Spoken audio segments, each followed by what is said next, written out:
why were you looking at Sarah Williams like that? What about her has clicked in that she just started off, you had a 10-0 run and she had 8 of them. She was on the front of the break. Like, just how awesome is it to see her contribute like that? I don't know. I just love when players are asked questions and they have to like give it a little bit of thought, you know. And it's always amazing to me to hear what comes out of their mouth, you know. This was game number, what, 32?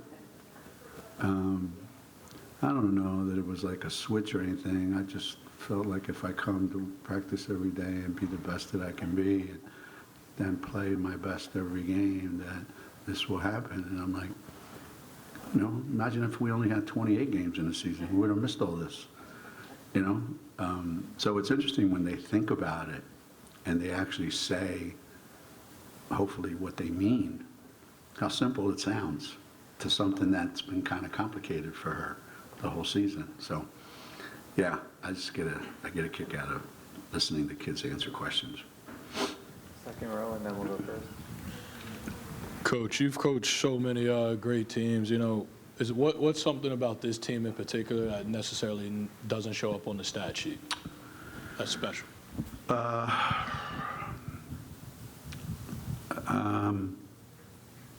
You know, going into the season, I thought that it would be a real struggle to get through it, because I knew there was not going to be equal playing time. And when you have a lot of players that think into like today's world, you know, maybe all the time, but certainly today, that everybody should get the same or close to the same amount of playing time, same amount of shots, same amount. And I was anxious to see how long will this last, where everybody's happy, happy, happy, just to be winning. And to be honest with you, it's been like this the entire season, where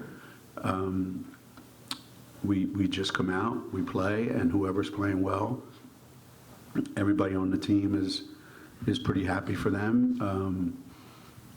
We don't treat our superstars like they're anything special. They're just 2 kids on our team that are fantastic players, but we don't come out every game like you saw today. Like, we don't come out every game and go, oh, you know what, we got to make sure Sarah Strong gets 15 shots. We just play, and everybody contributes, you know.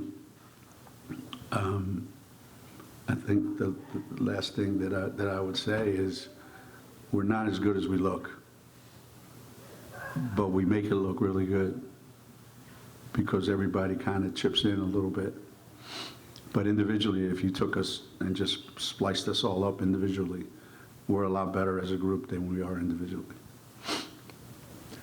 Geno, you have brought some really good teams here and struggled in the first round game just because you're coming off a layup, you're maybe not completely motivated. What's different about this team? Is there just a different passion or focus or energy?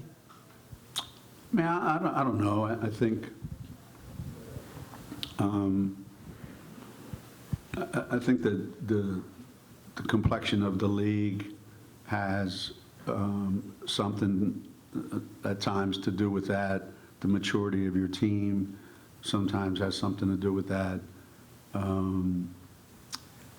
Having already been in this situation years now for you know, Ash and KK and AZ, and you have enough veterans that understand this is what we have to do, and you have a bunch of new kids that are anxious to play well because this is their first time in it. So I think it's a good combination. It's not, you know, anybody wanting to go through the motions and just kind of show up. So, you know, we usually play pretty good in this tournament. It's been known to happen. take you back to Sarah Williams for a second. Just, did you see something change in her approach coming into today? And what kind of unlocks for you guys when she comes out the way she did?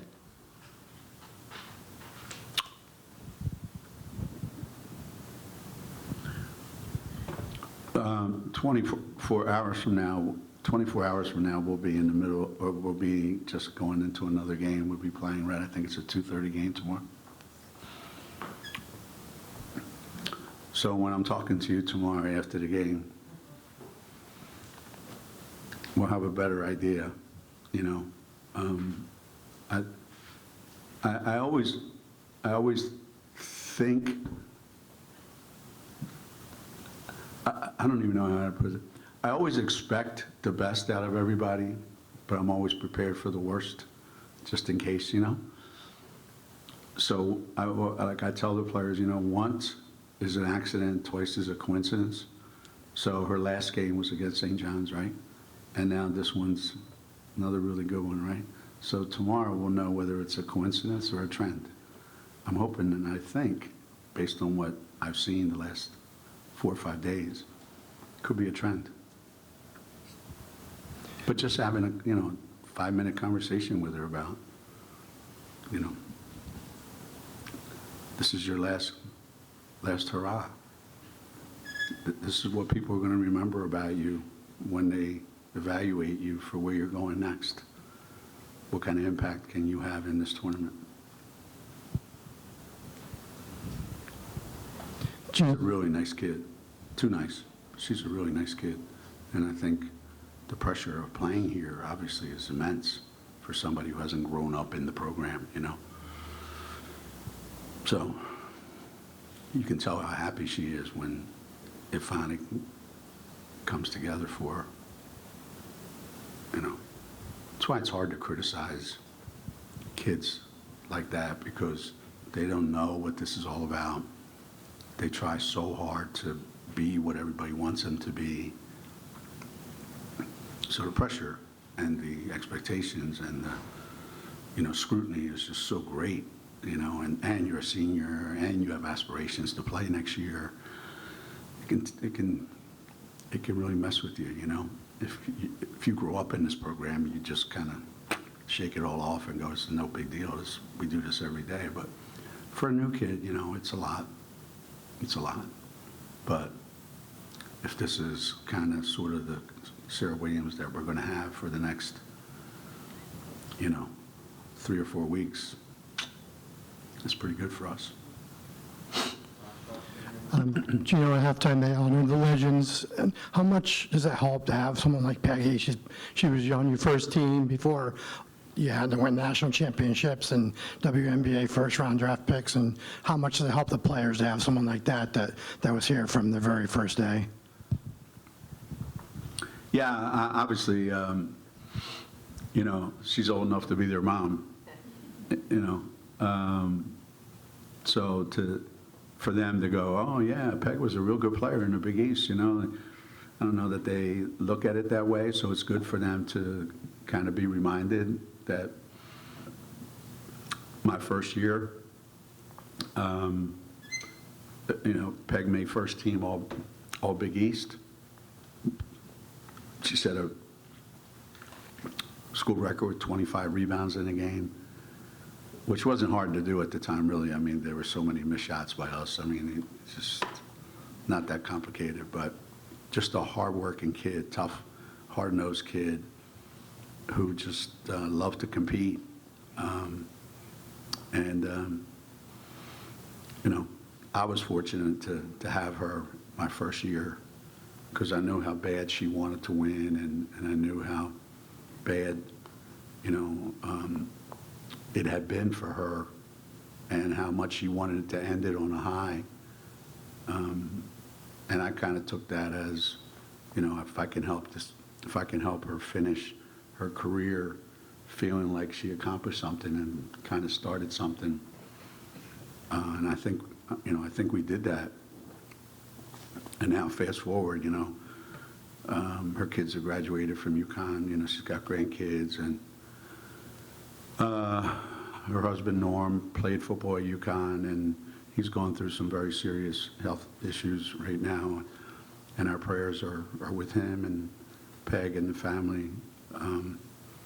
So in the middle of a really, really, really, really difficult time for her, it's nice to be able to kind of be